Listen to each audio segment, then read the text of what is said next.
Welcome back, y'all. Episode 243 of More Than a Title. Y'all know what it is, man. 243. Name one thing y'all done that's 243 times besides waking up, motherfucker. We working out here. I'm your host as usual, Jarrett, Chief Revenue Officer, Outside the Box Digital. Of course, I got my brother, my brethren, your favorite CEO, Cuzzo. What's the vibes, man? We here. Man, listen. You see, I got on the shirt today, bet on yourself. You understand what I'm saying? That's exactly what we're doing. Ladies and gentlemen, welcome back to the show. It's our second favorite day of the week, Thursday, which is our second pod day. And you know what it is, man. We ain't even going to hold you up with it. You know what it is. You know we got another phenomenal guest. We're batting 1,000. We already been talking in the green room, so she already understands that she's gonna give you guys this knowledge, and she's comfortable. She's ready to go. Once again, you know, get your download button ready to download. Get your subscribe button. Get your comment buttons, because she's gonna drop a lot of jewels on you. We have not missed yet. So you know how we like to start every single show. G&T, grateful and thankful. And I just want to say this, man. Last episode we had really hit home. You know what I'm saying? It really hit home for us. It really hit home for a lot of our listeners. So I just want to say thank you. Again, this is why we have this show. Our guests are dropping nothing but gems. And if you think that you guys are the only ones that are benefiting from this, you're wrong, because we're benefiting from it too. You understand what I'm saying? And our guests, the same way they teach you guys things, a lot of times we learn things for the first time too, or we get different insights on different things and how to handle, certain situations within our own personal life and the business life. So, I'm just, G&T goes out to our guests, grateful and thankful for the fact that they come on and they're just so like, you know what I mean? They're just like, they give you the info. Yeah, they give you the info and they're so vulnerable and they're just letting you know really what this thing looks like, man. So G&T goes out to our guests, man. We appreciate you guys. Without y'all, there won't be no show. It is what it is. Message. That's a big fact. That's a big fact. Let's get into it. Let's start the show. Let's get it, y'all. So first, before I give this queen an introduction, y'all, I want to just say, first of all, for all the people that's come rocking with us every Tuesday and Thursday, welcome back to your favorite podcast. For the first-time listeners, this is More Than the Title. This is not your average podcast. We ain't going to ask salacious shit. We don't ask none of the craziness. We want to know who the person is behind the title. We want to know how you got there, what the work you put in, the sacrifices we got to make, especially looking like us to get where we got to go. And today's no different. You feel me? So today we got a powerhouse in the building. I've been following this queen for a minute on LinkedIn. This is our first time connecting and communicating today. So we're honored to have her. And she's someone who's redefining what leadership looks like in healthcare marketing. She's the senior vice president at Docare. They call it a fresh princess of media for a good reason. So with a deep expertise in omnichannel strategy, I might have messed it up, inclusive marketing and data-driven storytelling. She's helped shape the journey of over 100 pharmaceutical and medical device brands. We're talking about somebody who's led massive media budgets, built high-performing teams, and stayed committed to driving diversity, equity, and representation across the industry. Her impact has been recognized with honors like the Vigo's Rising Leader in Healthcare and DTC's Perspective Agency Vanguard Award, y'all. So y'all seen her in the spots. You've seen that Black Week. Boom. Y'all seen her at the conferences. You see in the boardroom because she's the SVP, y'all. That's our sister Karima Sharif Ali, y'all. There it is. Did I mess it up? I was like, I can't see yet because I'm reading it, but I feel it. It's all good, baby. It's all good. Yeah, I need to hire you. Like every time I walk in a room, just play that. That was amazing. Thank you for that introduction. I only charge $199. And I'm joking with you. Go with you everywhere. Listen, the way the economy is going, we could get bought off for a nice good steak dinner. Oh, okay, I got you. Next time I'm in New York, New York, right? Yeah, absolutely. I'm in Philly. That's why I go by the Fresh Princess of Media. Born and raised Philadelphia, go Birds. But yeah, next time I'm in New York, which I'm out there like every week. We gotta definitely link up. There it is. But where do we go in Philly for the cheesesteaks? I had Geno's, I had Max's. Where do I go? Max's. Max's is good. Geno's, that actually when you are Philadelphia, you could chop up your own cheesesteak. I kind of make one of the best at home, but You go to a poppy. You could go to a poppy store. You can go to, but Max's. I would say everybody knows Max's is it's in the heart of North Philly. That's a good one. You could get like a foot-long cheesesteak. Sorry, but Geno's and what's the other one that people go to? Nah. Geno's like the tallest one. I'm gonna be honest with you. I've been to Max's and it's it was all right for you? Yeah, it could be hit or miss. You gotta you can go to D'Alessandro's, which is in Roxborough. Right. Jim Steak, which is on, I think, South Street. It's one in West Philly too. But I'm telling you, if you're in any hood in Philadelphia, you go to the Poppy store and get a mean cheesesteak. So see, that's what I'm saying. We from New York. I ain't gonna hold you. We go right to the bodega. You know, hey Zeus and they be hooking up that cheesesteak something crazy. So that's why I went to Max's. I was like, yeah. No, we're not gonna talk about. Not going to talk about. I'm going to walk through. I'm telling you, I'm bringing them business. I'm going through, yo. I just want a lifetime supply. All right, if you guys come to Philly, I'll treat you to a cheesesteak too. So we'll just don't threaten me with a good time. Don't you dare threaten us with a good time. Don't you dare.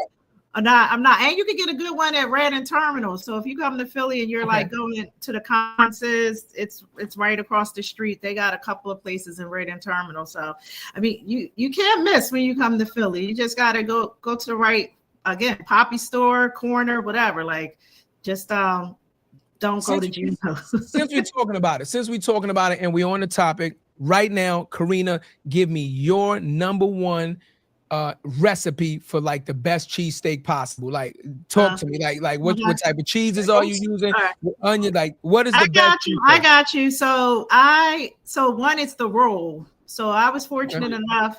My dad, when we were younger, worked for Amoroso's, which wasn't too far from our house. So they would bake fresh bread every day. So it starts with the roll. You want something like fresh, hot, soft. Some people do like the seeded, or you do the unseeded. I would say start with the roll, then the meat quality has to be there. You got to be a thinly sliced ribeye, like really no fat content. Chop it up with some onions. I'm real plain and basic: salt, pepper, ketchup, mayo, fried onions, maybe a little bit of pickles. That's the recipe. The cheese, I like to do 2 different cheeses at the same time. So you got to have American, and then I started to overlay it with some provolone. I knew you was gonna say provolone. Wow. Yeah. I ain't gonna lie. I never heard of pickles on a cheesesteak. I never heard of pickles on a cheesesteak, and honestly, I never thought about 2 different types of cheeses. Yeah, that could be very interesting. Yeah. Absolutely. Yeah. You gotta mix it up. So I like American. I don't really like Cheese Whiz. Some people do the Cheese Whiz, kind of that cheese sauce. Just stick to American, and maybe again overlay it with a little bit of provolone, so you could get that double cheese bite. I ain't mad at it. Well, I'm right across the bridge. I'm in Atlantic City right now. I know. Look like I'm at the Howard Johnson with these shades. But they gotta get their shit up. Yo, I ain't gonna lie. Yo, cuzzo, them shades is definitely giving Best Western. Yeah. Yo, them shades is definitely giving Best Western. The night's in. Nasty work. My bad. We're in Philly. Let's talk it from the beginning, sis. Tell us about growing up in Philly, some early influences. Let's take it there. Sure. So early influences, let's see. So again, born and raised Philadelphia, never left. I grew up kind of in a university city area. Philadelphia, we got some great colleges, Drexel, UPenn. So I grew up not too far from there. 2 working class parents. So my dad, again, he was an electrician, but he started off being an electrician at Amoroso's, then started working for the city of Philadelphia, the water department. My mom's a nurse. So I always had like healthcare in the back of my pocket. I didn't want to be a doctor or a nurse or any of that, because I just can't stomach blood or pain or any of those things. But I'm pretty much of pretty much of a nerd. I always got kind of like straight A's, and really learning about, you know, healthcare through being around my mom and understanding the different drugs and, you know, the different ways to help patients and human beings. So that is kind of how I grew up. Also grew up in a Muslim household. So back in the 80s, it was fun being the only Muslim girl on the block in the hood, going to an Islamic school, all garbed up, you know, getting, you know, teased and jokes. And then my parents did something really, I would say, terrifying at the time. They took us out of a Islamic school and put us dead in a Catholic school. So it was education is real, yo. The education. Talk about a culture shock. It was it was two culture shocks, because one of the Islamic school was all black. Like, I had my first taste of black excellence from kindergarten. Like, teachers black, principal was black, you know, and we had homework 7 days a week. Like, we were learning Arabic, English, we knew everything about like the black history from Africa, like Islamically, you know. So we were set up for success. And then they flipped the script and put us in an all-white Catholic school. Ave Maria. Hated it. Songs in the church. I was there. Which I understood. They were all about the education. So, you know, growing up in the urban area of Philadelphia, public schools back then, my parents were like, no, we're investing in your education. This is the, you know, best next option, from the Islamic school to the Catholic school. It also taught me diversity at a really young age, you know, coming in, being at the top of my class, you know, getting my first like racist or, you know, whatever. You go from getting teased by like, you know, one set of kids, then you go get teased by another set of kids for a whole different reason. But good, I had some diversity in getting teased. So that's what, and then I went to high school at Overbrook High, where Will Smith went. So that's where I kind of tie back to getting that Fresh Princess, you know, growing up in West Philly, going to school in West Philly. And then now you know, I'm here in healthcare marketing, never really left Philadelphia, just grew my roots here. I like it. I'm gonna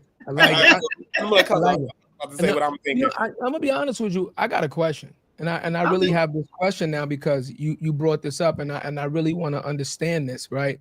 When we are children and we don't really truly understand the power of education, right? And what it really means to be educated.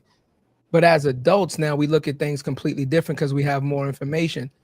You said that you were in a predominantly all black school for Muslims, and then your parents decided to switch you over to a Catholic school. Now, I'm just trying to figure out, now that you've been to both schools, what did you learn differently in the Catholic school that you felt like if you would have stayed in the Muslim school that they wouldn't have taught you? Did you learn anything different, or was it a different curriculum or something? I'd really like to know that.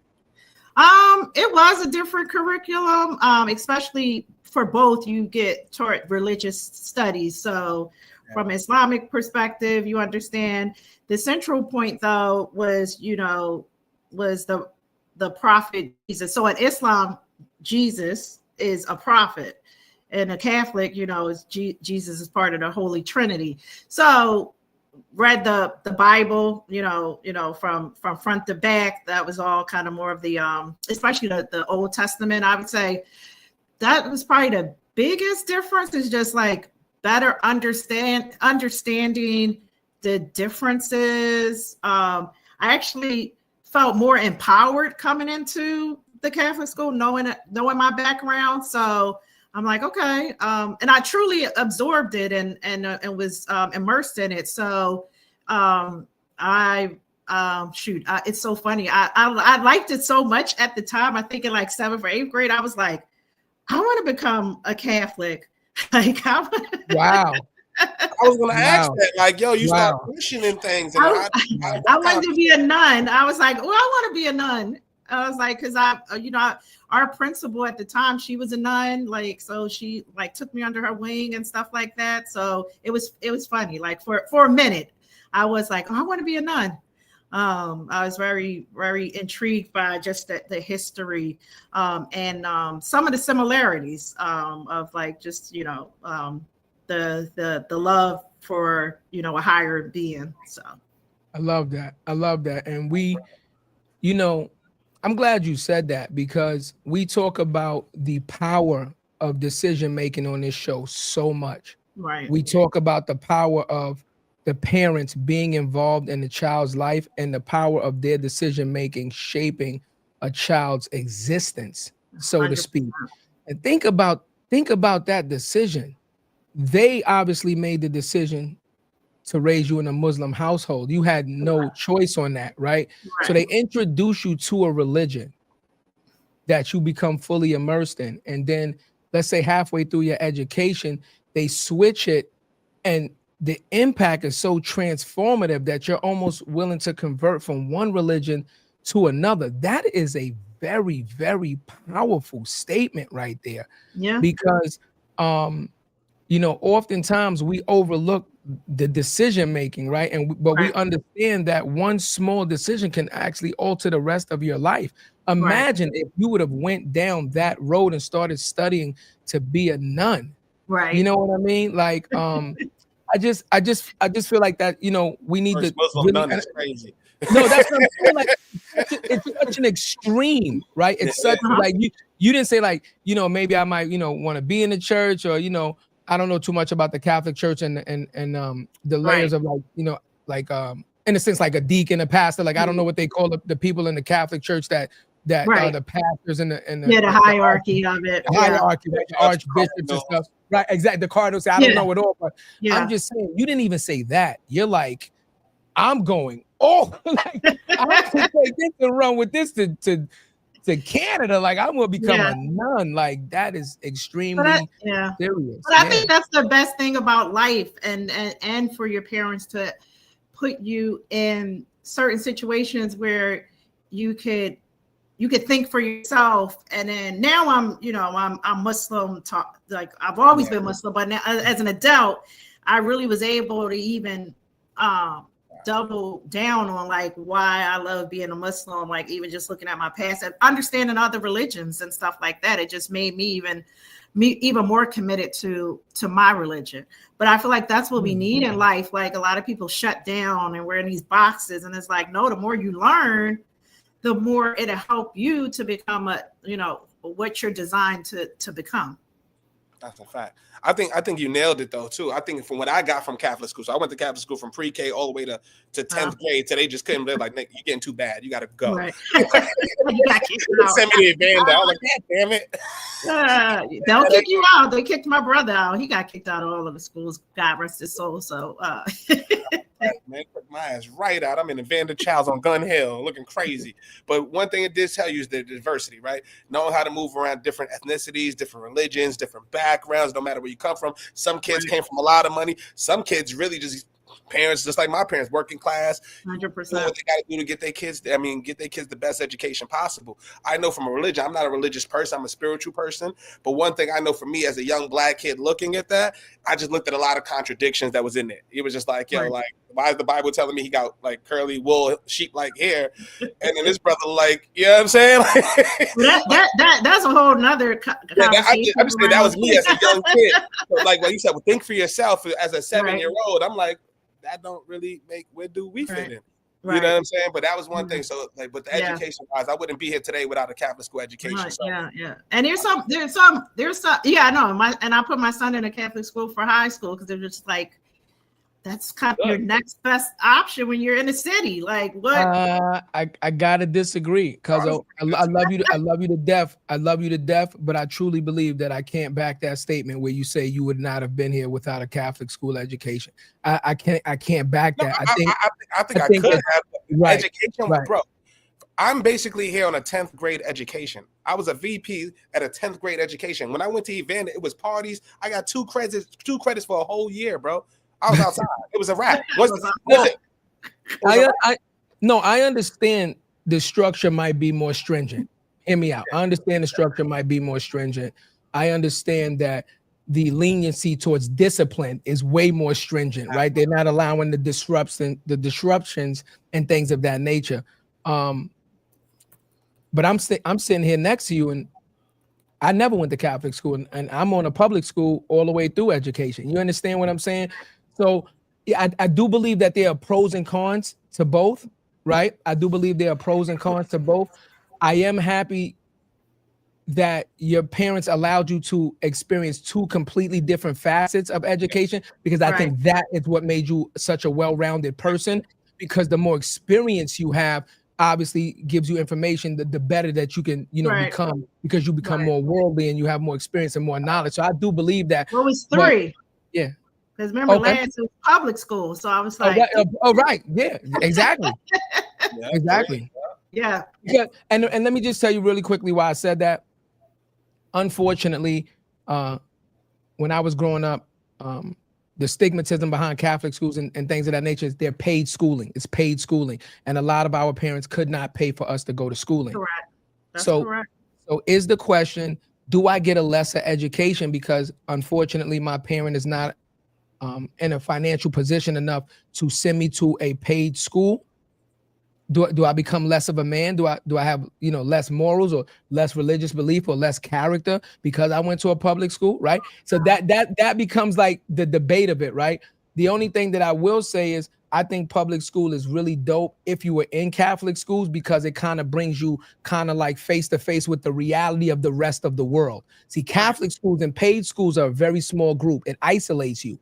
And you can often not understand what your surroundings are doing and how they're developing because you're so isolated in this bubble. But when you go to public school, like cousin, when you went to Evander, it had to be a culture shock for you. Bro, I'm sitting in advanced college courses in 9th grade. Right. I go to 11th grade. I'm with Rolamez from Juice and trying to learn a verb. I'm with Rolamez and I'm out of here. I'm going to the crib. I got keys. Mom working. Right. I'm outside. That's it. Right. You outside. Right.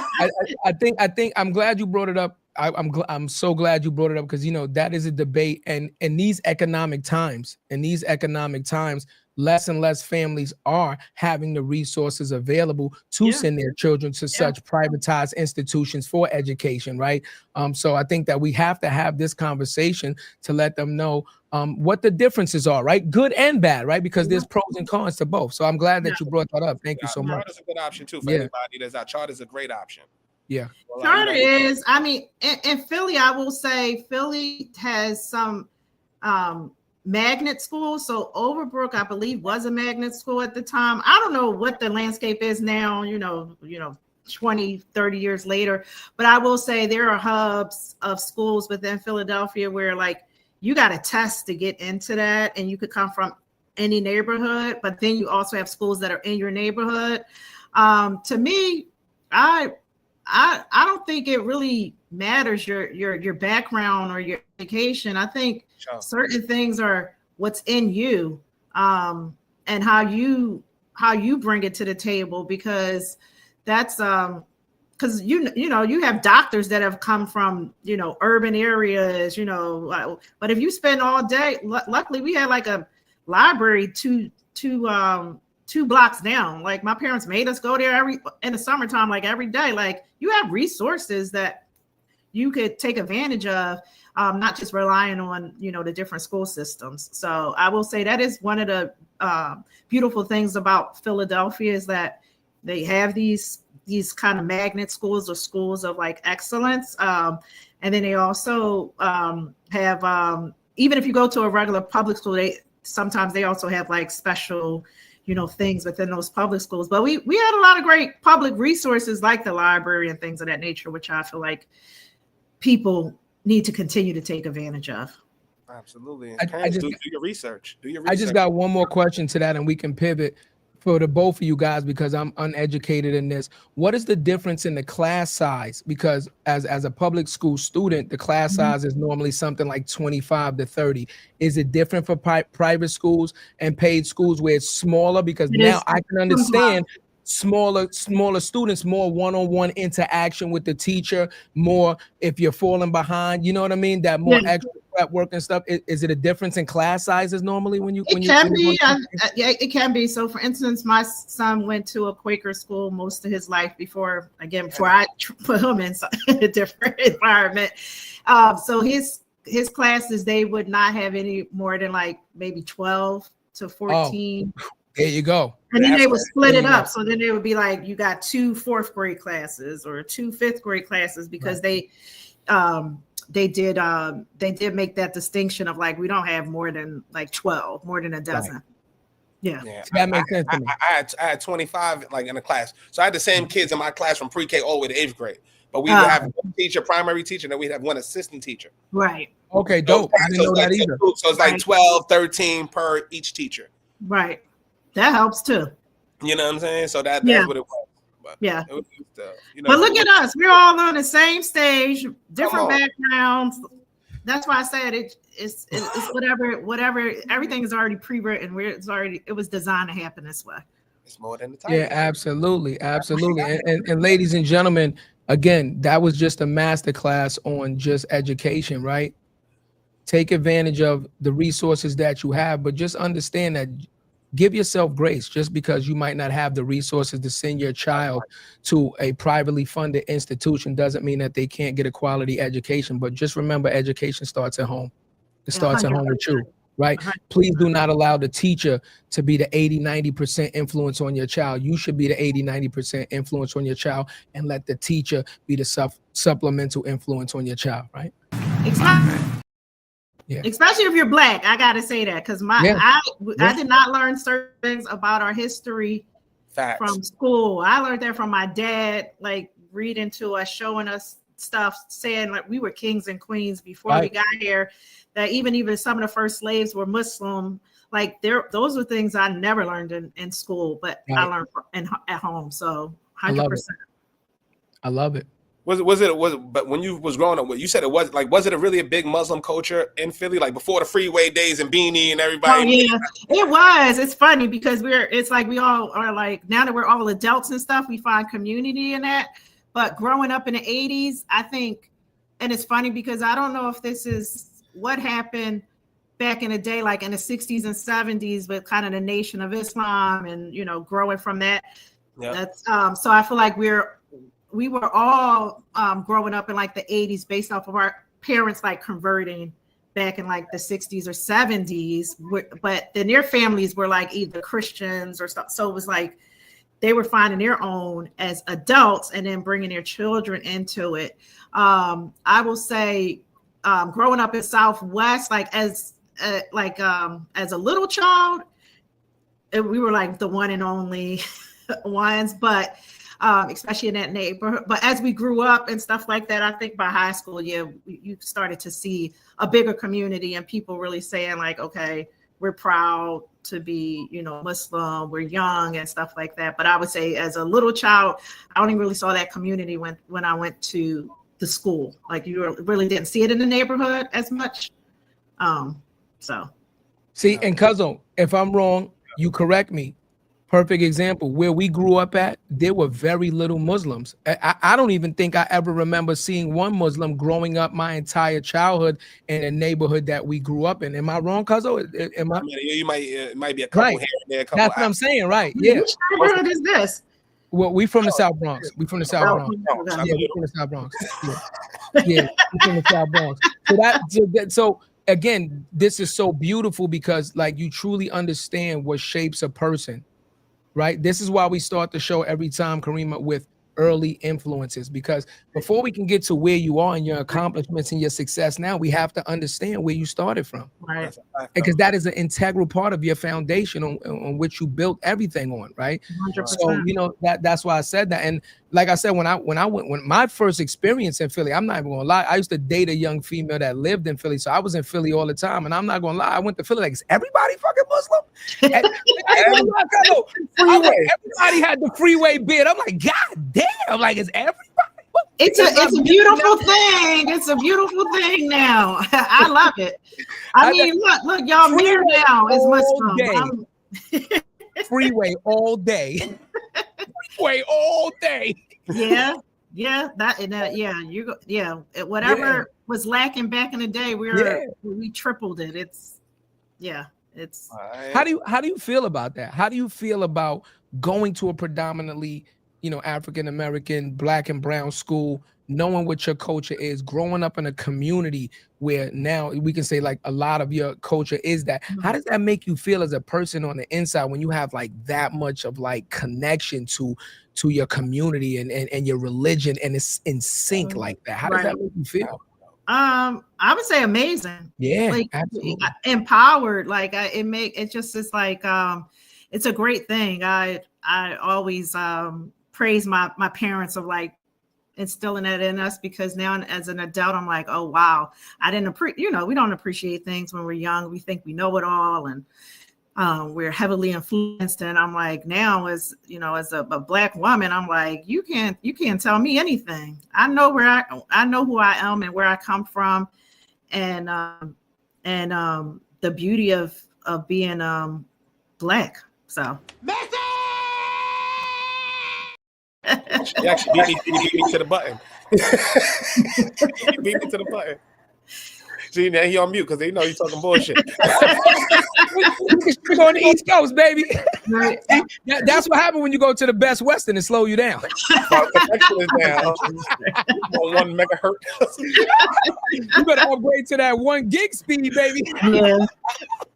That's that complimentary Wi-Fi. You're stupid, man. That's a career. So you said mom's was a nurse. Pops was working, right? Pops was working too. You had both parents as influential in your life, but I didn't hear nothing about media.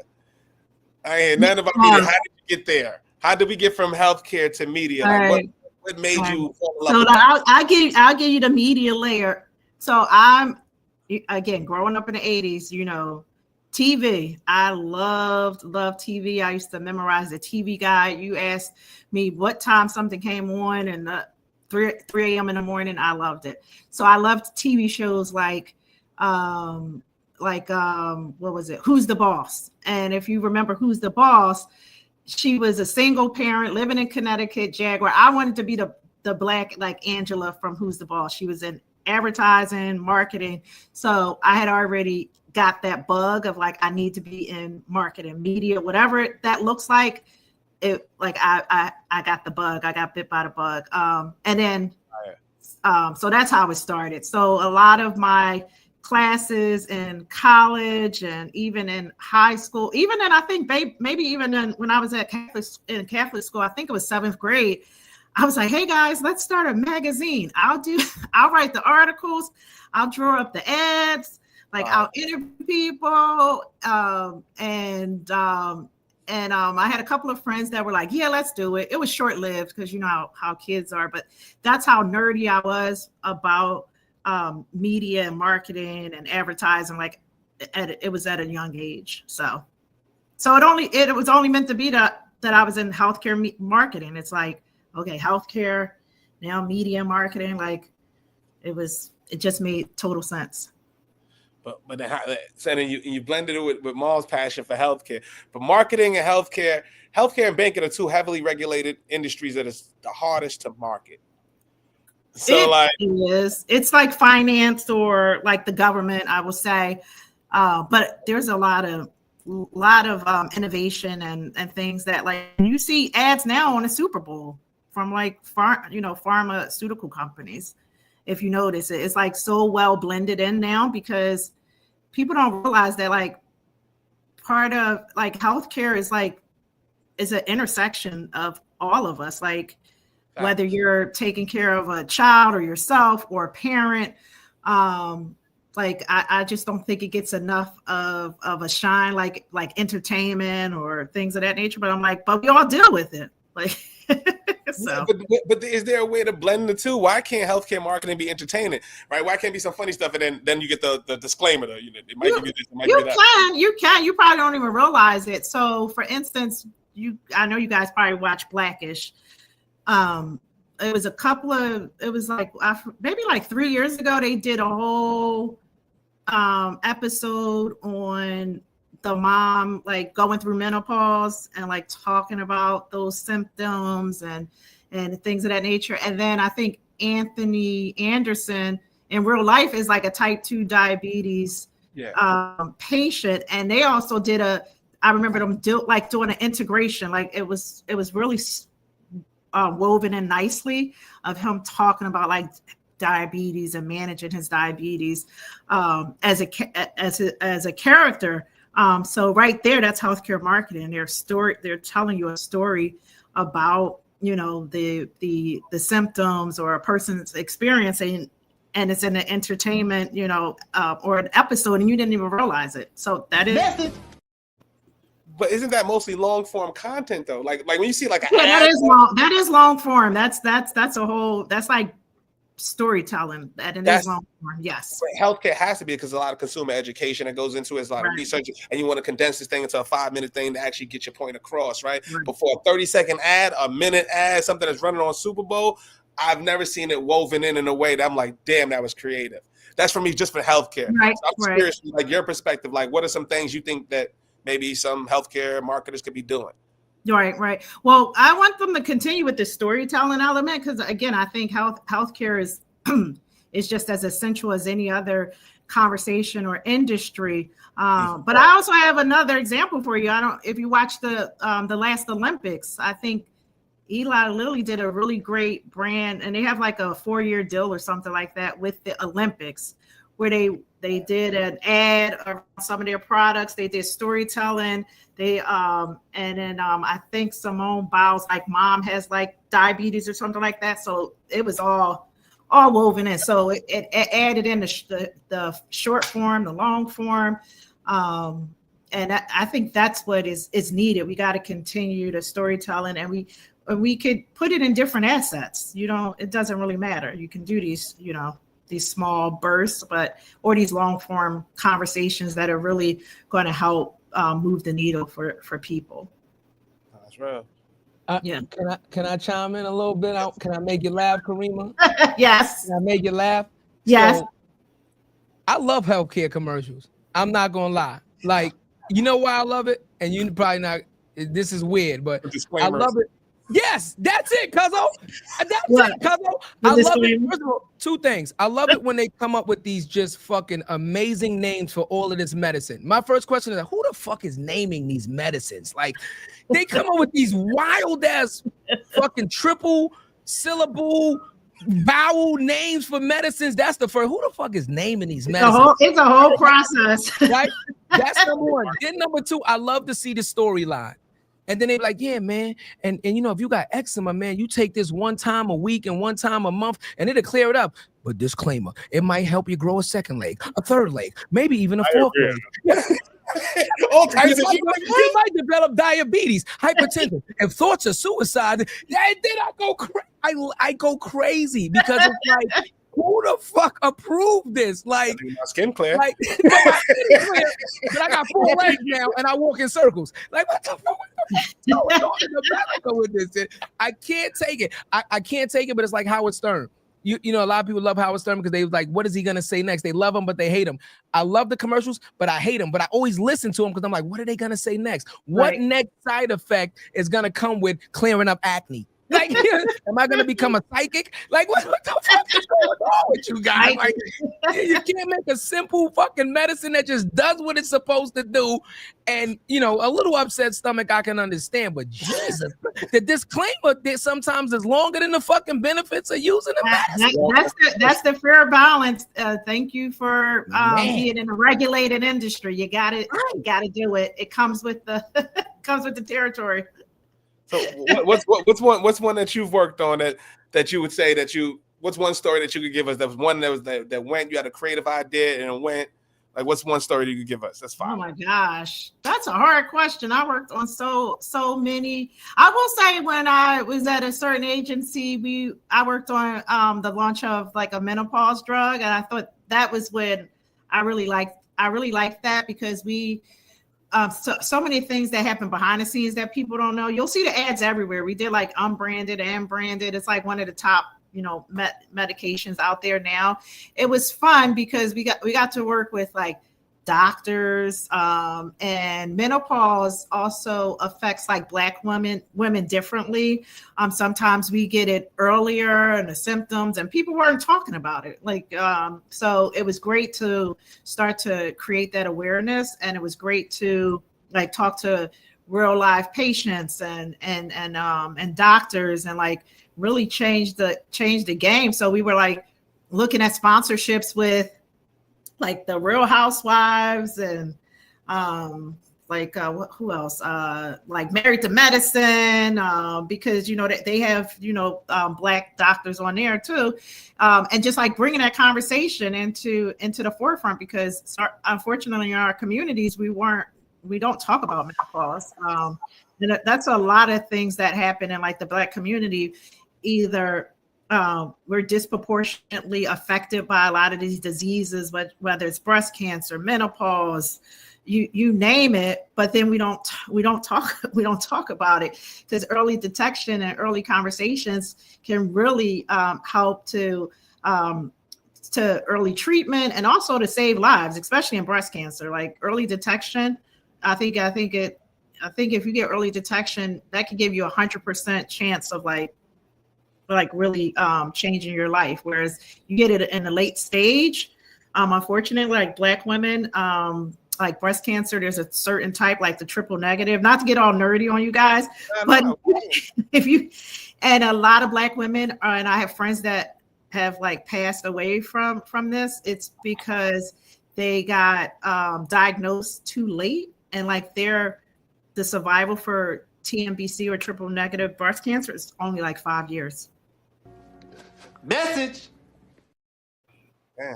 Yeah, for Black women. So we're losing friends that are, that we're in our 40s and stuff like that, because so that's why it again brings it really home for me that we're starting to drive conversations in every format or every asset to talk about healthcare, especially things that really affect our community. So that's actually a good point, right? So like, say if I'm marketing in retail, I've got Bloomingdale's, I'm marketing this, my attribution is the actual purchase of that specific product, right? So I'm assuming it's the same in healthcare, right? They buy the specific drug, but do they do any research afterwards about how it infected those people? What if you did so good of a job marketing, but it did bad, like say the drug did bad for Black people? Has that been that's another issue. So drugs are usually approved through like clinical trials and stages through the FDA and stuff like that. Yeah, for sure. So a lot of clinical trials don't include people that look like us. So that's a whole nother conversation, like to study. I think 1993 or 1991, they just started allowing women into clinical trials. So take race out of it, and just from a gender perspective, clinical trials didn't really represent, and they don't really represent a lot of the communities a lot of the drugs that the communities serve. So, and even though a lot of the things that are changing in our industry of doing like more like telehealth or direct to consumer, you can't get those drugs unless a physician prescribes it for you. So your doctor has to write out a prescription for you to get the drug. So that's how everything is, tracked and monetized. Well, let's talk about that, because unless I'm gonna have a misconception about a thing, right? Whenever they come out with, let's say, a experimental way to treat something, right? And they want to do things in our communities. I mean, where's the dissemination of information that these new treatments are available, where somebody could say, yeah, I would like to volunteer for that? How about that? Yeah. Maybe a lot of the fact that we don't have the representation in these trials and things of that nature is because we don't know about them until they come to market. I've never seen a flyer. That is correct. That is right. Let's talk about that, right? Like, if you want more participants of a certain demographic, then I would think, hello, common sense, choo choo, train stops, next stop, 149th Street. If you're on a common sense train, then I would think you would make the information more readily available so that you can get the different demographics in there. Because big pharma, if you want to release a product and make money, common sense train, You want to make money through humanity, not through just one certain demographic. Because all of these medicines I see, I don't see them saying this is only for white people, black people, brown people. They're saying if you have this condition, take this medicine. So let's go with that. So if you have a condition or you're prone to having a different level of this condition, then I would think you would want to disseminate the information out to that demographic more so that you can get more case studies so that the medicine you put out can perform better, which means more money, less lawsuits, less kickback. 100%. And we are starting to see those shifts.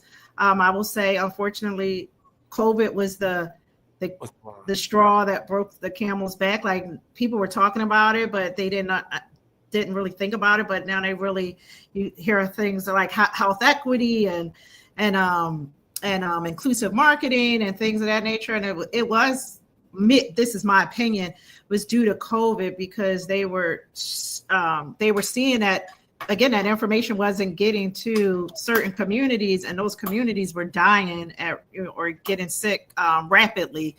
So it showed that it was like, hey, we're missing a mark here. Like, we need to start talking to these communities, supporting these communities, but we also have to build the trust there, because there's a whole nother layer within this country where people like us may not even trust that medical or community because of the Tuskegee, experiment, because of, I could go down the list. So that's a whole nother layer. And I'm glad you brought that up, because I was just going to chime in and say that, because they've been experimenting on us for years without us knowing. Yes. That's why, again, trust has to be earned. But trust can be broken because you keep experimenting on us and you're not telling us what you're injecting us with. Oh, it's just we call that vaccine for this or a vaccine for that. But what you're secretly injecting us with is chemicals to see how we're going to react to it. And you're not telling us about it. So yes, we're going to be skeptical. Quiet him. You heard that? You heard the system try to quiet him? They tried him with a the system. Karima, if you don't know who does that, if you ever get interrupted when you're saying something dope, just understand it's one person and one person only. The man. It's the man. It's the man. It's the. The timing was good. That's one of my favorite movies. I'm just loving. Yeah. So what we do over here. YouTube loves it. So since let me lighten it up a little bit too. So we talk about impact, because we could go down the rabbit hole about that. Exactly. I was like, we got to talk about. But like, what's your best performing campaign that you worked on? What's the best performing from an impact and from a number standpoint? I launched a lot of campaigns, in different categories. I think the best ones were where we were able to integrate, talking to the doctors as well as, talking to the patients and stuff like that. So I had launched this like ADHD drug back in the day. I think it made a lot of money, like straight out the gate. I really liked that, because it was like work with the brand team, coming up with some like really great ideas to impact the physician community as well as the patient community, and the ROI was there. So I think that was my best. I don't know. I always hold that close to my heart, and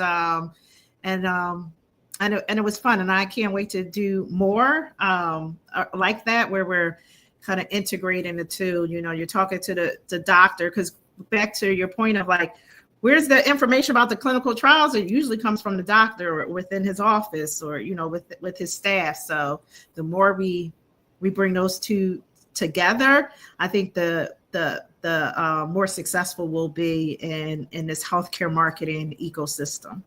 Yeah, tough. But what's the elephant in the room? But what's the elephant in the room? When you don't trust your doctor because you feel like the doctors are in the pockets of big pharma. That's the elephant in the room. You think that's the elephant? That's the elephant in the room. I don't know if it's the elephant in the room. Why not? Let's talk about it. I think as a patient, it's like you want your doctor to understand you and talk to you like a human being. I think that's the elephant in the room. Like where sometimes so for instance, unfortunately, like family is going through some, health issues. And like my cousin was diagnosed with multiple myeloma this year. And I'm telling you, I was in the rooms with her and I was like, if I wasn't there and didn't have like my background, the way that they were talking to her, she was like, like, what are you talking about? Like, so it's like bring that human nature to it. And she was not thinking about any of like big pharma. She was like, I want to know like what disease is this? How do you help me? How do you treat me? How do I stay alive?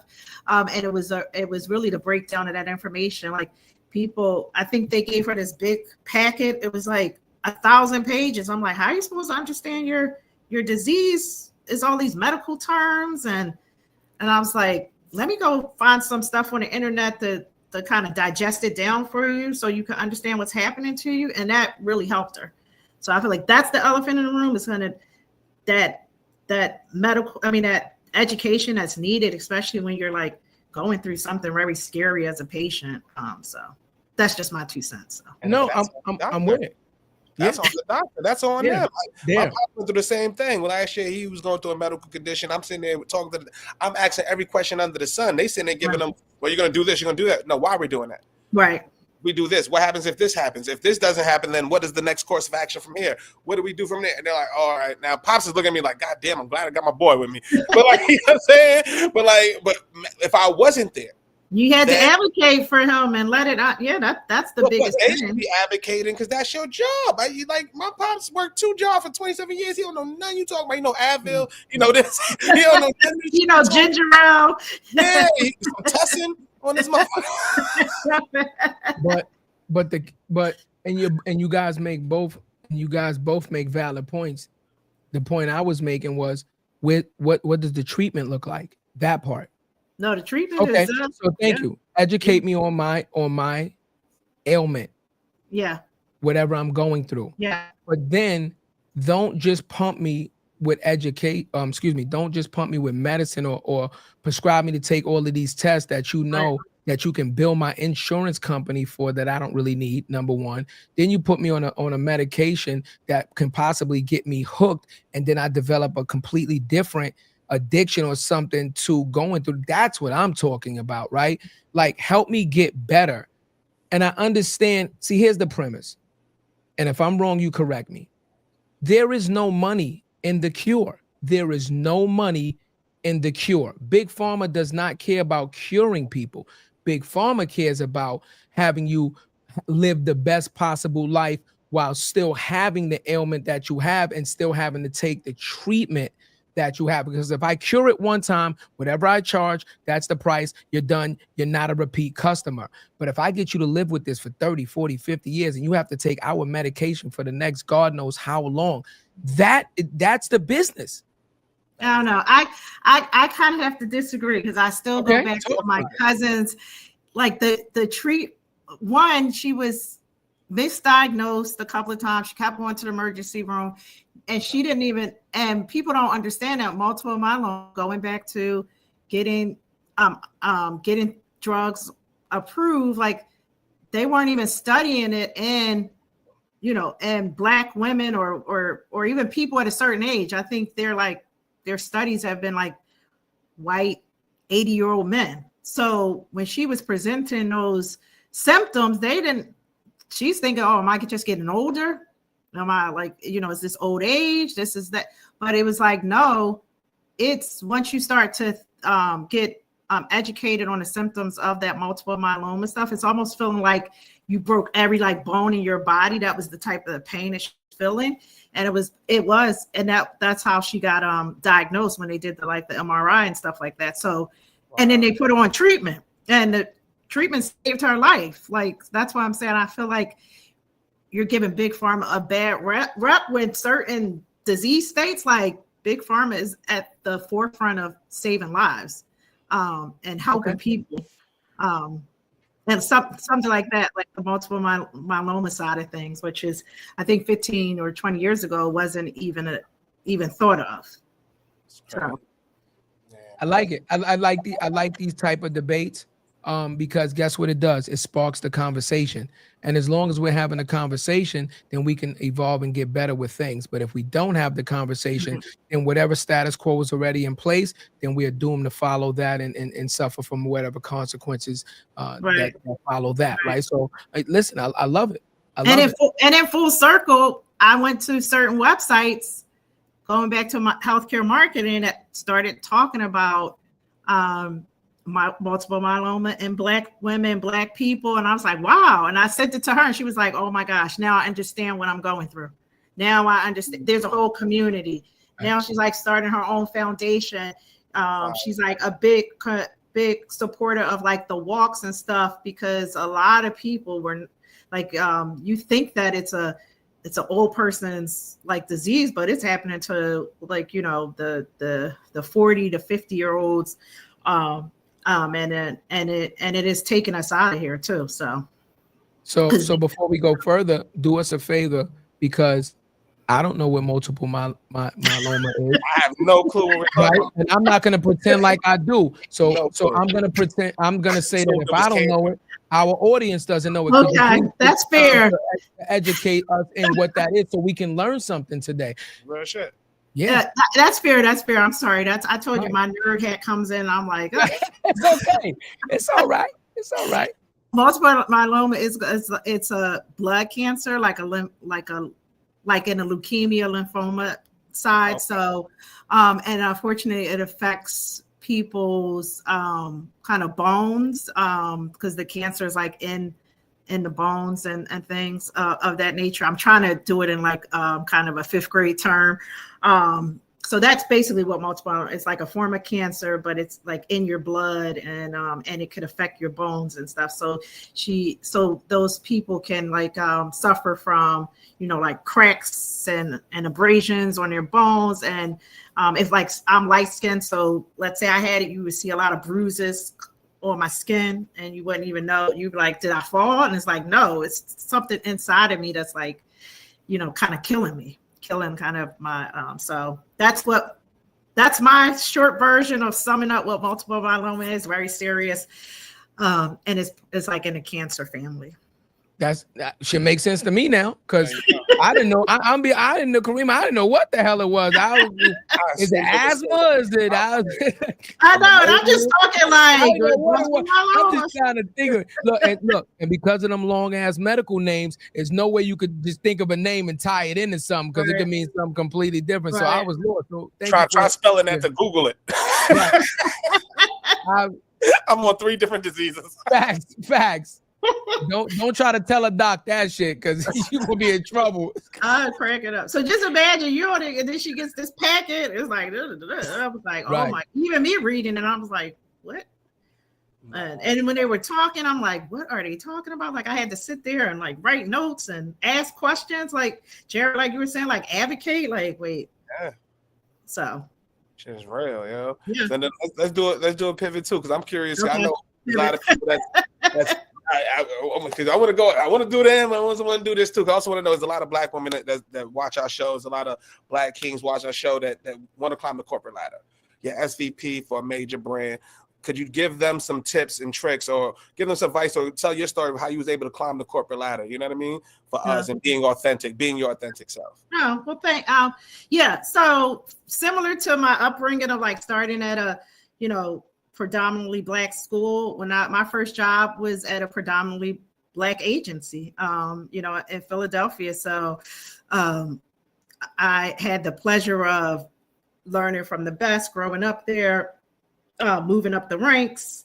Then I was like, all right, I want to, you know, try something new, go to a different agency. So did a little bit of like agency jumping a little bit later in my career. And then and now I'm at, you know, on a publisher side at Doc Care. So it's been an amazing journey, but it did start similar to my, I'm glad you guys asked me about my background, because I'm like, oh, I started my career kind of the same way, you know, at a, you know, seeing Black excellence from the start, from the CEO down to the receptionist. So somebody's on mute. We both on mute. Oh shit! I'm like, goddamn! I'm like, you're being modest because I'm going. I don't want to pull out. I'm on your LinkedIn. I'm being modest. You're being modest. Stop playing. You're being modest. You started off as the director of innovation, went up to executive director, then was vice president. That's in 3 years that you started. No, I was there for. I started my career. I was there for a number of years, but it started off as the little assistant, like the first assistant of the office. So I don't want to give my age, even though I'm Irish. I grew up in the 80s. So, but no, I did have a great experience going up the ladder, and then of course, moving on and coming to other companies, and just making sure that I was able to utilize my voice and just talk about my experience. I'm really huge at like mentoring and, just trying to make sure that we find community in one another. I'm really big on that. So whenever I can give someone a hug or a dab or support, I don't care. If I can do it, I'll do it. Hey, man. Then you was a publicist is major. So I used to work with the whole coast. Publicist is one of my clients. Right. So head of inclusive investments, like what made you like? That's a big shift from like group vice president of media and strategy to go strictly inclusive. So that means it probably was a role already made it, but you're still advocating for inclusive. Right. You know what I'm saying? Like, what made you so strong on going to pursue that? So it did fit in a nice little bucket where, all right, I did the media strategy, then I went over to like partnerships. So, managing over 500 different, partners, whether they were, NBC or trying to think, or, something really small, like, a WebMD or something like that. Well, WebMD is not small. Sorry. I'm about to say they small. No, that's just very like healthcare specific. That's what I meant. So, and then what Publicis, I think at the time, and they may still be doing this, is they have that Once and for All coalition and like really took what's the word? Sorry, that I'm thinking of. They really took a committed approach to like, hey, we need to start really thinking about, spending with, Black and brown creators, Black and brown, different diverse media, publishers and stuff like that.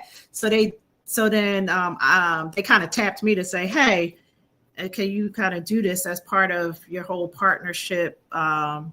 And I was like, yeah, why not? Like, I want to make sure that we're investing in the right places, that we're being inclusive, because all of the spend shouldn't just go to this, this one segment of, individuals or companies. Like, we need to make sure that we're investing in like those influencers, the creators, people that look like us, especially when you talk about healthcare. Like, we want to make sure that we're showing up on networks and things of that nature. So that's how I got into it. Was like, Publicis was really committed to it, and then they started tapping certain leaders to do it. And I was like, this is right up my alley, and it's great. And now that's what I do. I try to make sure that wherever I go, it's like, all right, are we considering everybody, or are we just considering, one or two, the people that like, we should really diversify the way we diversify our stocks, right? We should diversify who we work with. So diversify your method.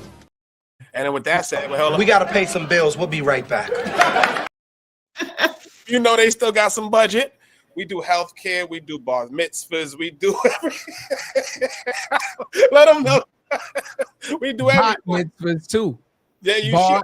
Bar mitzvahs and bar mitzvahs. And bat mitzvahs for the girl and the boy. Who you want it for? We got it. You want it for? Yeah. Right here on this show. Right here. Only on exactly. I got a question for you though, Karina. And we talked a lot about pre-education, and we talk about the field that you're in now.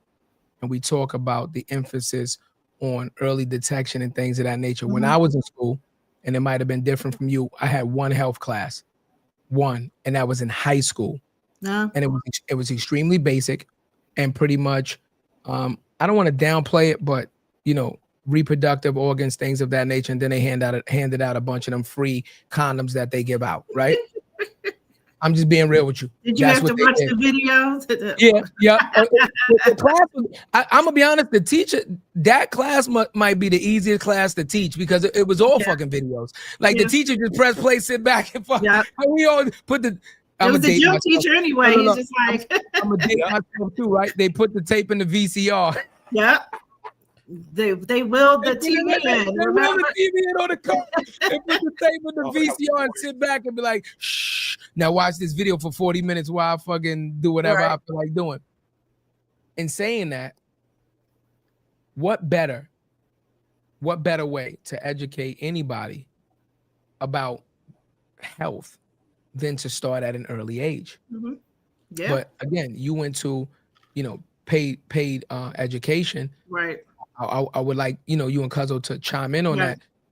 Did they introduce these things? If it's so important, if everything that we do is outside of this here, everything is outside of this, how are you not educating us on the principle of what really matters? This, because if you're unhealthy, you can't work. You can't be there for your family. You can't be there for a significant other. You can't do anything, right? You can have 100 problems until you have one health problem, and then you got one problem, right? So do you feel like there's a disparity in just where the health industry is in general in education and just trying to educate, let's just say, the adult population of the world, instead of taking the time to identify and come up with a curriculum to educate the children, so by the time we reach adulthood, it is common sense to us. It's already ingrained in us, and then we can do these things. What do you think about that? I don't know. I think that's hard when you bring it into schools where those are really heavily regulated, whether it's public or private. So bringing content to students, parents are gonna. I don't know. I feel like growing up, I've seen more of that at the community level. Like if I went to like the recreational center or my library or something like that, but to have it in school, I think they're very I would say they're very pointed in how they're going to do it, because it's too much. You don't want to set people off. I will say when my son went to a Quaker school, they definitely brought in health early on, but they told the parents, they're like, we want to talk about this. I was learning from them. I'm like, wait, what are they talk? Like, I didn't know they're teaching you guys this stuff. I would say he was probably in the 4th or the 5th grade. But they had to get the parents' thumbs up on it. So I don't know that. I don't know if I answered your question or not. I feel like that would be hard because you just got too many different opinions, especially from the parents, and how they want you to teach their children when it comes to like health and stuff like that. I totally agree. I think if it was like an after school program for kids that specifically be in that field, I think that'd probably be better because that's the consent. So like I've never had a career day in private school or public school. I've never seen a doctor come into school. I've never seen what does the process to look like. But what the kids do know is that if you want to be a doctor, it's going to take this amount of time in school. And most of them get turned off from that because they got this school experience and they're like, I want to get the fuck out of here. So it's hard, you know what I mean? So we were just talking about this last week. Like, so imagine if corporations had like a Netflix or somebody like that. Why isn't there like a farm system where they actually invest into these high schools and somebody want to be a creative director, something like that? You teach them in freshman year. Yo, you do these programs, you do these steps, you take these courses. Yo, we got a job for you. 21, you got a job. Nothing to talk about. Right? That's not happening. Like, that would be dope if you know somebody at 14. Y'all got a job at Netflix. All I gotta do is do what I gotta do. Y'all could be a doctor. All I gotta do is do this step. No problem. But that's just not happening. No, and I'm liking that we are seeing like more STEM classes and stuff like that coming to the inner city, coming to, I would say at least like high school. I don't know anything below that, unless it's like a special curriculum. But I would love to, like, I agree. I think in high school, I don't remember anyone coming to us talking about advertising and media and the creative development. Like, we didn't get that in high school. And I think we need that now. It would be great, because you necessarily have to go to college to do what we do. Like, why not? There's a kid doodling in his notebook right now, listening to some class that he don't care about, and he's sitting there making a just do it. He making a Nike check in his notebook, but nobody knows and nobody even cares. Exactly. But I think we're overcomplicating it. Being honest with you. How about start with the basics? How about start with nutrition? You went to an all-black school. Did they talk about nutrition? They did. They did Right. talk nutrition. Thank you. Well, they didn't talk about it in my school. See the difference? That's what I'm talking about. Let's start at the basics. Let's talk about nutrition. And apple a day keeps the doctor away. You heard that? You can't. I did hear it, but really, like, what? But no, you're right. I did hear it. No, you're right, and I'm glad you said that. But I heard it as like, just something that you repeat. But in the child's mind, why does an apple a day keep the doctor away? Right? So you don't know that, right? We just repeat what we hear. Let's when we talk about true education, it doesn't have to be complicated. I'm not saying teach us about everything. I'm saying teach us about nutrition. Teach us about understanding that fried foods and cholesterol and different things, this affects the body. The United States at this point has one of the highest obesity rates worldwide. That is it. That is what it is. But guess what? See, and I know you might disagree, but here's the elephant in the room. If franchises like Checkers and Wendy's and McDonald's started to do these commercials or give this education and say, hey, listen, kids, we know our food tastes really good, but it's terrible for your system, then they would get no business. The reality is, the reason that they're not giving us this education is because if they do, they know that we're going to make smarter choices. And in making those smarter choices, then a lot of the options that they're providing us and a lot of these businesses that are flourishing from the ignorance of I gotta disagree. I'm sorry. I gotta disagree. It's not even that. It's just like we don't. Let's say you have all the education in the world about it. Depending on what community you're in, sometimes you don't even have the options for this for a more healthy dietary supplement. Supplement. And if like just go to some of your favorite like fast food places, like it's cheaper to get a burger than it is to get a salad. It's like and if you're coming from a different background where it's like, I got $1. Like I'm either buy this burger for 99 cents or I need $2 more to get the salad. I feel like that's the elephant in the room. The options that we have, especially in urban areas, are detrimental to our diet. But guess what? We're only children for not even 1/4 of our expected lifespan. That's the key. Right. We're only children. If you think about from the time that you start school, let's call it 5. From the time that the average person graduates school, 17 to 18. Just do the math on that. Just do 5 to 17, 18. We're talking about 13 years of basic education. That's going to be the foundation for the rest of your life. So even if you at least plant the seed, maybe, guess what? We grew up in inner city. We had to do what was due, right? Free cheese, the whole, whatever we had to deal with. Right. But once we become adults, 18, 19, 20, start getting jobs and careers, then we have the power of choice. But if we're so stuck on the foundation of what we were used to being raised in, then what do you think that we're going to continue on? Hayes made a very good example. If you could bring up the Hayes comment once again, Cuzzo. Hayes said health class has never been about being required of the curriculum. In fact, it's mandated by law in all 50 states. It's bring up the other one. Bring up the other one that he said. Oh, okay. He said most people don't think there, right there. That's the one I wanted to talk about. Oh, that's facts. Most people don't actually think about their health until they're sick. That's what I'm talking about. Why don't you think about your health until it's sick? Because health was not made a priority to us. But this is what else he said. I also don't remember taking a health class though. There you go. So what do we?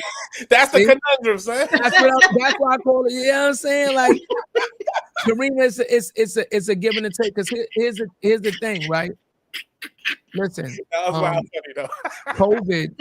One of the things that COVID did for us, unfortunately, was really bring humanity face to face with mortality. Yes, I love that. It really brought us face to face with mortality. And just so you know, I'm a military service member. I'm a Marine.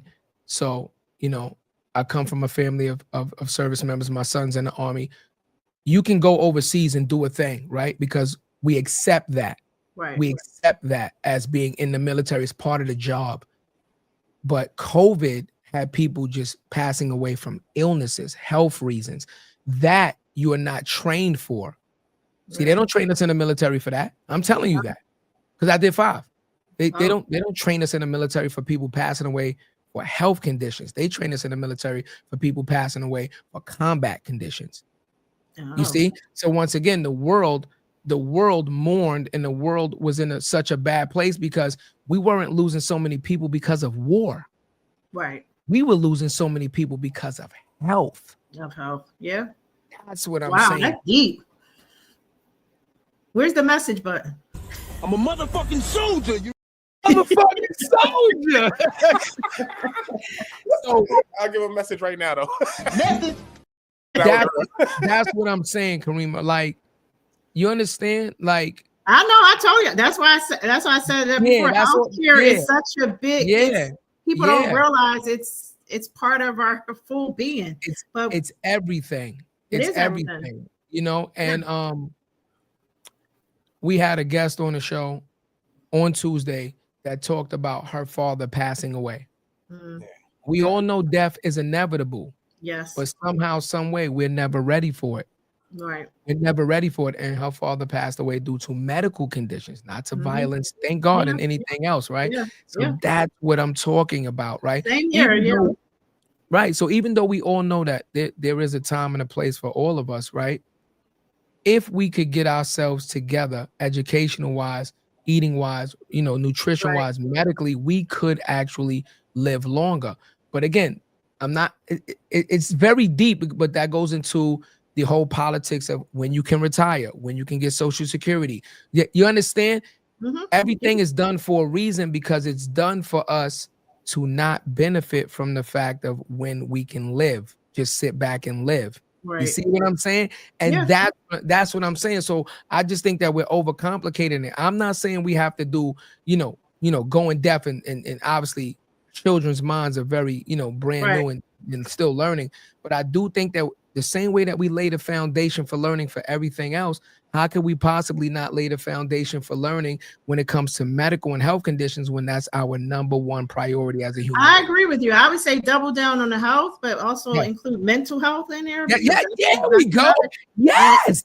And then the last thing, I think the other thing people don't understand that financial health is also, I know that's a little bit more abstract, but they don't teach you that either. They don't teach you how to balance a checkbook, open up, how to do stocks and bonds and stuff like that. Like, to me, I feel like that's what they really need to expose. Like, how do we make money? How do we survive? Because to your point, it's your body first, but then it's also, when your hierarchy of needs, it's like, okay, how to feed yourself and put a roof over your head. And that, to me, I think that's a financial literacy conversation that, especially in our communities, we're not having. That should also be part of the health conversation. That's just my opinion. Is it not a job conversation too? Even though I've never seen it. I've never seen on a job application where it says, check this box if you have an existing medical condition that would prevent you from doing this job. I've never seen it. I don't think that's legal. It says, do you have a disability? Oh, okay. So let's just say disability. But think about how many people get turned down for jobs when they go into interviews or whatever the case may be, because they have existing medical conditions. I think that's legal, though. I'm just saying. They said disability. No, disability and a medical condition are two different things. Yeah, for sure. I actually don't think you have to unless it depends. I don't know, depending on where you're going to work. I don't know what those, the environment is going to be in, but I think from a typical thing, you're not supposed, you can't, I think that's illegal. It'll be discriminatory. I hate the fact we still gotta say what we are. Ethnicity. The race. It says, are you Hispanic? And if you say no, then it makes you drop down Black, African American, white, or do not disclose. And if I put Black, I ain't gonna get it. If I put do not disclose, I'm not playing the game. Which one is it? And let me add to it. they now have the box for what do you identify as? Oh, yeah, they do. How about that? So that's more important than our medical. What do I identify as? Him, he, she, they, their, a cat, a dog, a mouse, more than medical? This is crazy to me. Karima, I'm just being honest with you. Like, you understand? Like, it's not, I'm just saying it's not by mistake. If the same way that they could integrate that box, because that box is a new box, what do you identify as? The same way is what I'm saying about the medical condition, right? And medical, and just understanding what it takes to do a job and live life a certain way, and to be prosperous doing that healthily, you understand? And not have so many medical conditions so that we can live longer lives than what we're living in today. That's what I'm saying. No, it still starts at home too. You got to kind of teach the kids, learn from that. Because if we're waiting for someone else to teach us, we'll be waiting for a long time. So message.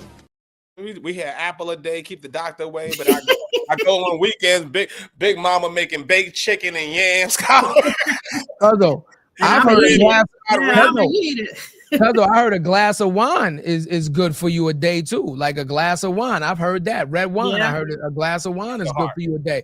Right. But again, then where's the disclaimer about, but don't become an alcoholic? You understand what I'm like?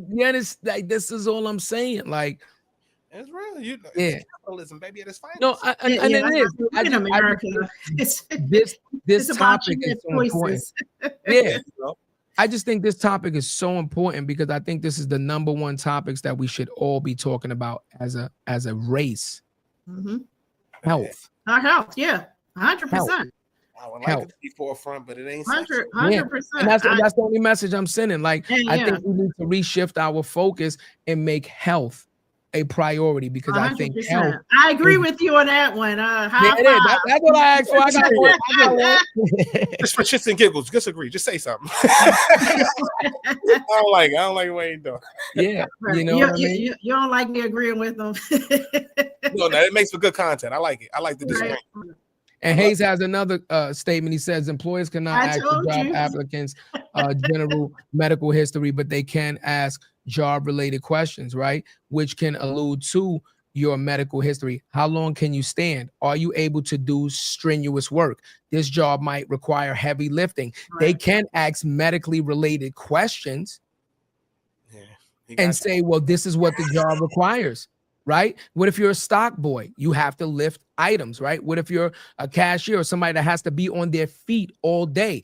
So they can, right? So you see, so just like, hey, so they can ask medically related questions, and based on your answers, technically they can use that as a form of information on whether they hire you or not. That would be discrimination, though. They can't. But it happens. Is it not within the? If you, let me ask you a question. If you had a company that like Walmart, and you were hiring somebody to be a stock person, which requires them to move boxes, lift packages, and things of that nature, is that discrimination to ask somebody, can you actually fulfill the job requirements that this position is offering? You have to before they're hired or after they're hired? Before, in the interview. Because I think you can put that in your job description, like you might have to lift heavy weight, like so the general population knows but I don't know if you can necessarily ask an individual that, you know. So I don't know. I'm not. He said he was just lying. That's what I'm saying. Like, I know we get too deep. I don't know. I'm just saying. On a job description talking about stock boy, and you see Tweety Bird grandmother coming in. She ain't gonna give her the job. That's just what it is. I'm just saying. You know, again, I love the conversation because, you know, Karima, once again, we're having it. Look how engaged the audience is. You know what that means? That means your message is resonating. Yay. People are listening to you and they are like, yo, she's absolutely right. And obviously this topic is very important to people because every single person is losing people. Yes. Fact, Yes. Every yes. single person is losing people. Every single person has a family member going through some type of medical ailment. 100%. So this is reaching home. So once again, like, you know, we appreciate you for coming on and even having this type of conversation, because it's clear as day that these type of conversations need to be had, because this is the information that our communities are lacking. Yeah. No, a fact. Well, thank you for having me. I know we're probably at time, and thanks to your beautiful. We're almost there. We got a couple more questions. Okay, I wasn't sure. No, so we got the attention. Your SVP, give them one source. What's one piece of game that you would give the listeners to look into climb the corporate ladder? Just one piece. What's one thing that you give them for our community? Be your authentic self. So I had to learn I'm gonna show up the way I want to show up, and drop the ladder back down. Like someone gave you a chance, make sure you're giving the next person a chance. I like it. I like it. The door knockers on with your name in the middle. I like it. I like, where's the round the way girls? Cuzzo, I thought you was going with that next, Cuzzo. I did. I just knew you. I knew you was going there. That was the layup for you. I couldn't find it. I got a different question for you, Karima. You are SVP. You're in this executive role. We talked about the fact that you have children. One of the things that we like to talk about on this show is the balance between trying to climb the corporate ladder or any ladder and be successful and balance family.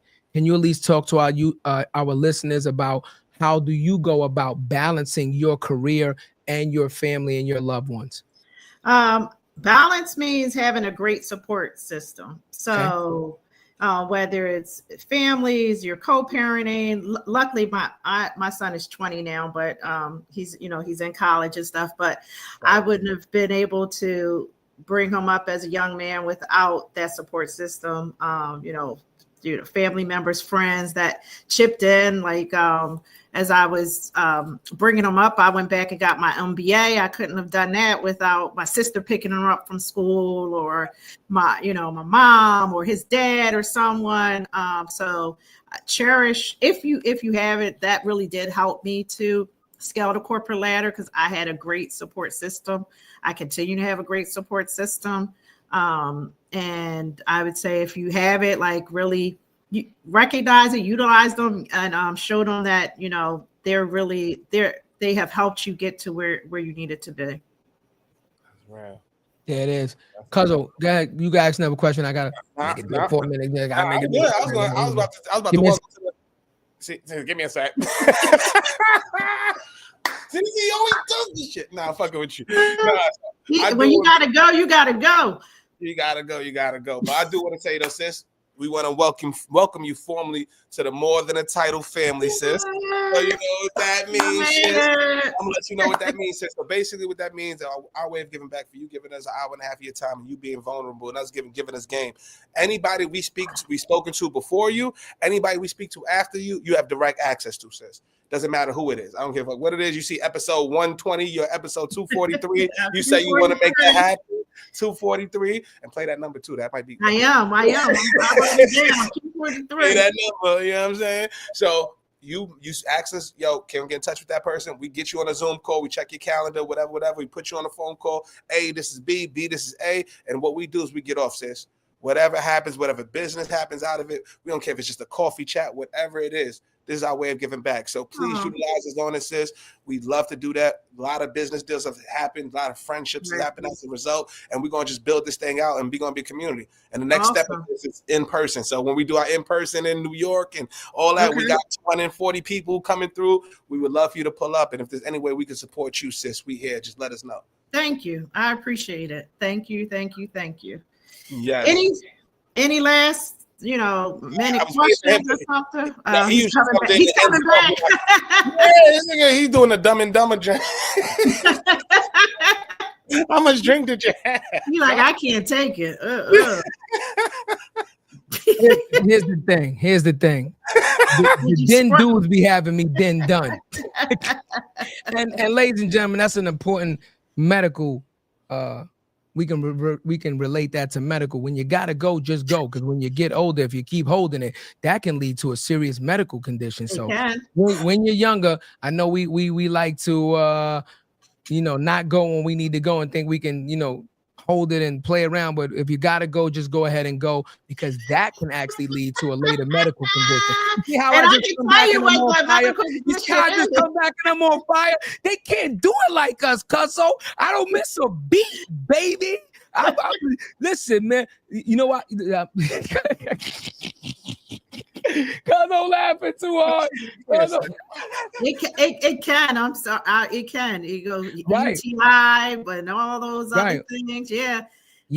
And even kidney issues if you're right. So anywho, I'm trying to back you up a little bit. I appreciate you. And I'm glad that Cuzzo welcomed you to the family. Before we go, we could not leave this episode without you letting the people, the listeners, and everybody else know where to find you, where to get. You see how much interaction you had, where to find you, where to get in contact with you, your organization, how do they support it? Can you please give the listeners the information on that? Because I guarantee you're going to get a lot of people that want to reach out after this episode. Oh my goodness, thank you. Well, if you're on LinkedIn, I'm under Karima Sharif Ali. That's one place you can find me. So DM me, and we could take it from there. Okay. And disclaimer, ladies and gentlemen, once again, please be respectful. This is a career woman with a family, And if you reach out and she doesn't get right back to you immediately, give her grace. Okay. And be respectful. Right. All right. Our guests are coming on and they're providing amazing opportunities. And a lot of our guests have definitely benefited from having our audience reach out, and our audience has benefited from our guests being receptive to the reach out and gotten mentorships and things of that nature. So once again, we ask that you be respectful, give her grace, understand that she is balancing and juggling a career and a family and friends and other things in her life, right? So if you reach out and she doesn't respond to you immediately, it doesn't mean that she's ignoring you. It just means that she might need a little bit more bathroom time. Break. I'm in the bathroom. I'm trying to tell you. So before we, and also, so I know, before we get out of my last question to you is, Karina, what would you, so we talk about my name is Karima, Karima. Karima, I'm sorry. Karima. She had to correct you that one. Okay. Listen, I'm sorry. Blame it on the den dude. Blame it on my heart, my head, not my heart. It's the den dude. They be having me den done. You've been grinding for a long time, and you come from a great foundation. I would like to know, what does Karima's legacy look like? If you could have a final say in how you would be remembered, or what would be your goal, your top goal, the accumulation of your career, what would that look like? What would that be? A millionaire. Okay. That was real as it gets. That was as real as it gets.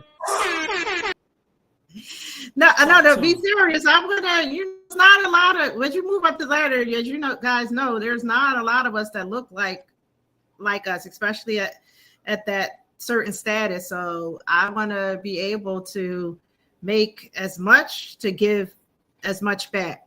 So that's how I. And she's very polished, ladies and gentlemen, but we're not. What she really meant in ghetto terms was, show me the money. Show me the money. Show me the money. Ladies and gentlemen. I'm about to say something funny. My financial health is messing with my mental wealth. See? This is why we're out of control. My financial health messing with my mental health. You see? Not fucking with you. Mama needs shoes. He's out of control. But I know Cuzzo welcomed you to the family, Karima. But I just want to second that. Welcome to the More Than the Title family. Please take us up on Cuzzo's offer. Please utilize us.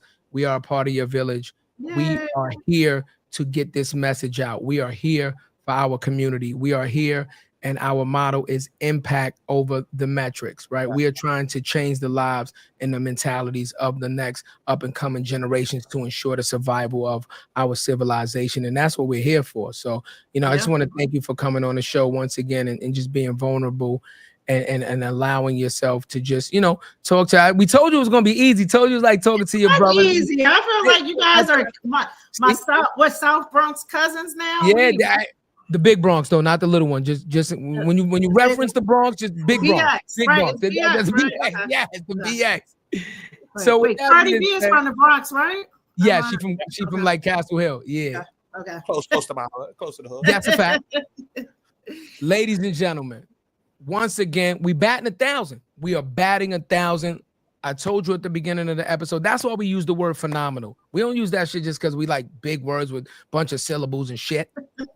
Our guests come on and they drop gems and they educate us, the hosts, and you guys, the listeners, the subscribers, the supporters. We learned something today. Guess what? Now, based off of her information, if I ever have a family member or anybody that might be diagnosed with that, I have a better understanding of what it is. Maybe I can help more. Right. Be in the room and say, hey, this is what that means, or this is what that looks like, or this is what the research needs to look like to combat that. You understand what I'm saying? She came on the show. She was vulnerable. She told you about her story. Listen, we love her. She told you about what success looks like through her lens. And this is why we created this. You have to understand success is not linear. She didn't come in at the top. She told you I came in at the bottom and I worked my way up. She showed up her authentic self. She also told you that a lot of her foundation is based in religion. If there's something, ladies and gentlemen, that you are basing your foundation on, religion, whatever it is, that you are drawing your power from, then draw from that. There's nothing wrong from that. And you build on that, because we all need strength and we all need to pull from something, right? So if religion is something important to you, then you pull from that, and you do not be afraid to let people know this is where I'm pulling from and this is who I am, right? Because that's a part of your authentic self, right? But she also gave credit to the village. She went back to school, got an MBA, but she said it would not have been possible without my family and my loved ones supporting us, right? We have to remember the human being factor. We have to support each other, and we have to keep doing this thing, right? And she's in an industry that is not considered, in a sense, sexy, right? Nobody's really like, we're not talking about healthcare as much as we need to, but it really is one of the number one things that all of us share in common that we have to start honing in on and paying attention to, because it's taking our loved ones away. And also, just to add to that, thank God that she's in and people that like Karima are in the room, so we can have these conversations that also affect us. If she's not in the room, there's a different conversation that's being had. There's a different conversation that's being had, right? So once again, listen, we told y'all what it is, man. She came up, she showed out. Download, like, subscribe. We know you got gems from it. She's a hustler. She's a spiritual woman. She's a mother. She's more than a title, which reiterates what we say to end the show every single time. The dream is free, but the hustle, well, shit, that's so separately, baby. You know what it is? It's more than a title, your favorite podcast. And once again, we're going to relish in the moment. We ain't telling y'all what's coming next. We're going to relish in the moment because we had another phenomenal guest. Tune back in on Tuesday, and we're going to have another phenomenal guest. Who but us? You know what it is. What you know about me? I've seen it all, heard it all. Oh, what you know about me? I've done it all, just want it all.